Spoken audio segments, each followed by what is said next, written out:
Hola cabrones, espero que estén muy bien el día de hoy, no extremadamente bien, o sea, muy pero que muy fucking bien. Y sí, y sí, y sí, y sí, y sí. Como pueden ver por el título de este video, que es bastante obvio, es bastante evidente, ¿no? Pues voy a estar hablando sobre Steven Wilson y todos sus proyectos musicales. Esta vendría siendo la primera parte, pues porque su catálogo es bastante extenso. Yo me he indagado bastante con la música de Steven Wilson, la cual, como mencioné, es extensa. Con lo que ha sacado con Porcupine Tree y como solista, es suficiente música para escuchar por meses, si disfrutas absolutamente todo lo que ha hecho, claro. Son un total de 18 álbumes, eso sin contar otros proyectos que ha hecho que nunca tuvieron el mismo nivel de protagonismo como Blackfield y los remasters, ediciones deluxe, ediciones alternas de ciertos países. Steven Wilson parece ser un perfeccionista, en especial con los primeros álbumes de Porcupine Tree. También ha producido y remasterizado álbumes clásicos en rock progresivo, al igual que unos modernos como Blackwater Park de Opeth. Yo soy de esos que primero fue expuesto a su material de los 2000, en gran parte siendo porque es su material más conocido. Pero la banda tiene más años en su carrera. Su álbum debut se lanzó en 1991 llamado On the Sunday of Life, que contiene todas las canciones que son las mejores según Steven Wilson de los dos cassettes que produjo. Lo demás lo lanzó más tarde en un álbum recopilatorio. Originalmente la banda iba a ser un proyecto solista, pero creo que recibir ayuda en ciertas áreas, por ejemplo, las líricas en este debut fueron escritas por Alan Duffy, compañero de colegio. Decidió hacerlo un proyecto colectivo. Este debut es un decente álbum de rock progresivo con ideas particulares. Tiene momentos espaciosos bastante agradables, un controlado uso de efectos de pedales. El snare de la batería suena muy hueco y técnicamente incorrecto, entre comillas, pero llega a ir muy a la par con los efectos de pedales. La intro de la canción que abre el álbum, Jupiter Island, es un ejemplo de ello. La voz de Steven Wilson suena más parte de la instrumentación juvenil y algo femenina. Disfruto canciones como The Nostalgia Factory por su gran variedad de uso de wah en las guitarras que transiciona muy bien como atracción principal y adulcerante en la mezcla. Y Radioactive Toy porque escuchamos una pizca de lo que se convertiría el diseño de sonido sintético característico de la banda. Sus próximos dos álbumes, Up the Downstairs de 1993 y The Sky Moves Sideways de 1995, establecen un mayor entendimiento del tipo de rock progresivo que hacen en este punto, bien Pink Floyd-esque, un gran énfasis en tono y efectos en vez de técnica, elementos psicodélicos y de espacio, canciones bastante largas de vaga estructura con cierta variedad de instrumentación o una elaborada ambientación en el medio. Sacho, esa la canción Voyage 34 dura sobre 34 minutos y gracias a eso no pudo salir en el álbum. Se lanzó aparte en una compilación. La banda en este punto se escuchan muy de fanáticos o estudiantes tratando de aprender cómo crear la música que les gusta. Se enfocan mucho en eso, que no llegan al punto de sonar un poco más propio. Ahora, yo sé que no es obligatorio que una banda tenga que innovar o simplemente hacer algo que se pueda considerar diferente, pero si vas a indagarte en el prog, se espera más, ya que ese es el punto del género slash subgénero, que con el tiempo, irónicamente, se ha convertido en otro género slash subgénero más con sus respectivas normas, aplicando limitaciones para considerarte parte del club. Es por eso que una banda como Radiohead nunca se ha llegado a categorizar como prog, a pesar de que su música ha sido de mayor propuesta que la gran mayoría de las bandas progresivas modernas. Y es evidente que el prog es una de sus influencias. Cosas como esas incitan preguntas como ¿qué realmente es música progresiva? Una pregunta que yo mismo he hecho en videos pasados. No es hasta sus dos últimos álbumes de los 90, Signify de 1996 y Stupid Dream de 1999, Creo que también incluiría su primer álbum de los 2000, Lightbulb Sun, del año 2000, que empezarían a soltarse un poco más en lo que sería conseguir un sonido más propio. Signify es mi tercer álbum favorito y uno verdaderamente colaborativo. Todo miembro estaba a bordo con cada elemento creativo, pero todavía no se formaría la alineación característica. Transicionan a un sonido relativamente más accesible. Es un rock progresivo con cautelosos elementos de crowd rock. El crowd rock es más en lo electrónico. Ese sonido proto que ayudó a la creación del techno y el ambient, aplicado a una estructura más pop.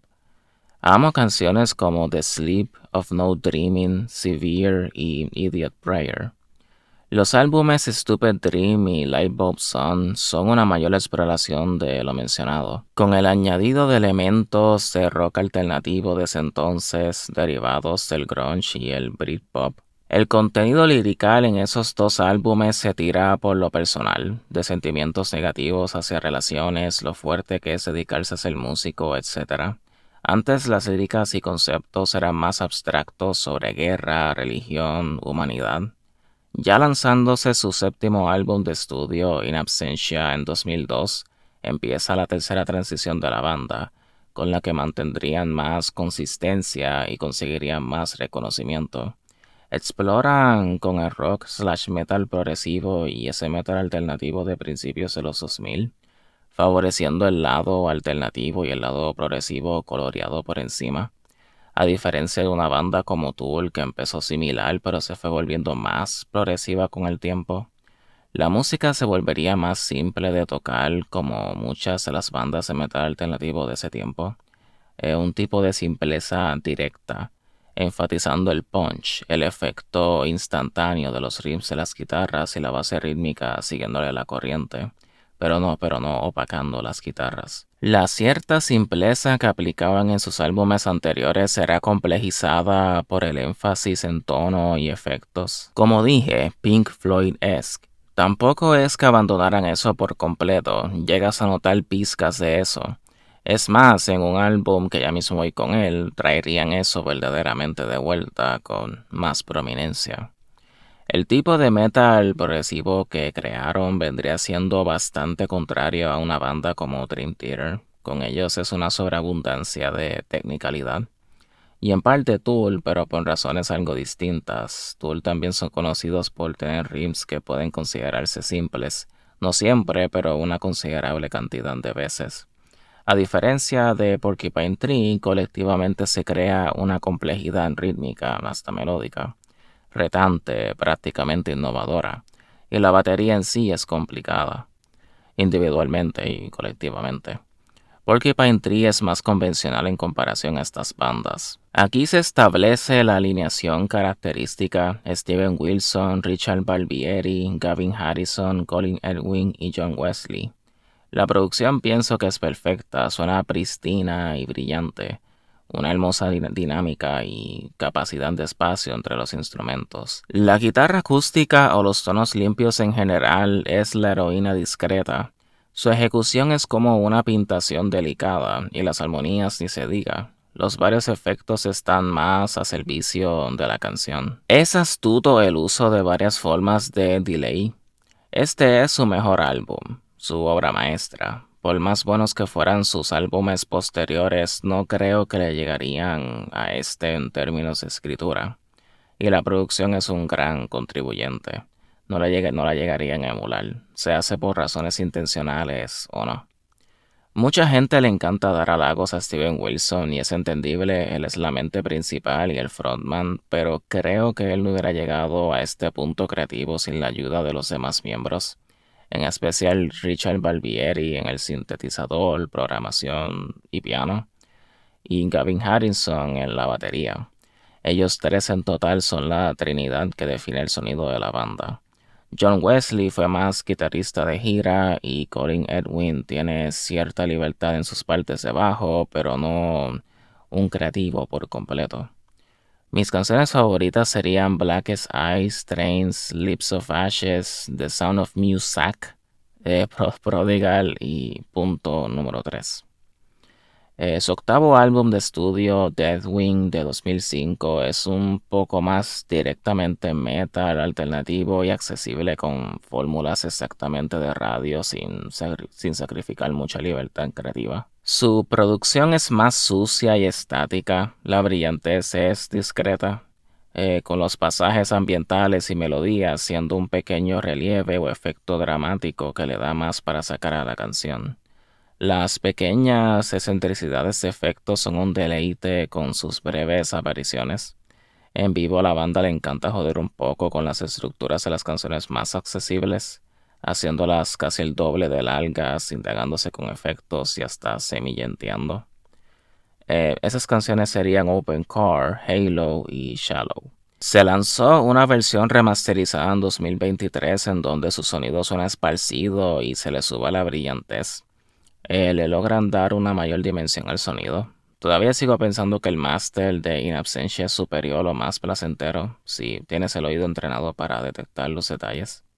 Mis canciones favoritas serían Deathwing, Lazarus, Arriving Somewhere Not Here, Mellotron Sketch, Open Car y The Start of Something Beautiful. Su noveno álbum de estudio de 2007, Fear of a Blank Planet, es uno de los álbumes más progresivos de esta era. Se suelta mucho con las estructuras en este. Solo contiene 6 canciones y dura alrededor de 51 minutos. Su producción suena muy a la par con el concepto general del álbum, que vendría siendo sobre el miedo de perder a la generación joven a ciertas amenazas comunes de su salud mental y estabilidad social como hogares rotos, la sobreestimulación de estar conectado al internet o lo digital en general, el sobreuso de narcóticos, se hacen recetados o no, al punto de blanqueo, en el contexto de quedar en blanco, espiritual y mental. El título del álbum es una directa referencia y alusión al álbum de la agrupación de hip hop Public Enemy llamado Fear of a Black Planet, que toca temas de raza e inigualdad de clases sociales. Porcupine Tree brega con tonos muy desolados y desconcertantes. El uso de programación de Richard Barbieri es agudamente deprimente y paradójicamente apacible.